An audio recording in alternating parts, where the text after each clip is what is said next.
okay ready இப்போ ரே அப்படின்னு சொன்னா டுகெதர் எல்லாரும் சேர்ந்து இந்த பவுல் பண்ணுவோம் ரெடியா right right okay very well then all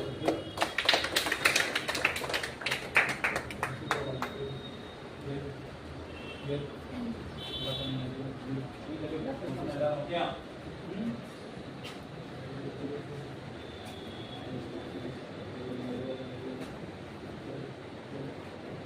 வெளியே போறோம் இல்லையா மேட்ல இருந்து இறங்க போறோம் அப்ப என்ன பண்ணணும் மேட்டுக்கு வெளியே போய் போறோம் அதாவது மேட்டோட கார்னர்ல நின்று போறோம் சரியா அது எல்லாரும் போய் வெளியே போயிட்டு அங்க எந்த ஏதாவது ஒரு கார்னர்ல நின்று போறோம் ஜூடோ மேட் இது இல்ல அதான் ஜூடோ மேட் சரியா ஜூடோ மேட் அது அந்த க்ளோஸ் போட தான் அந்த மேட் இருக்கும்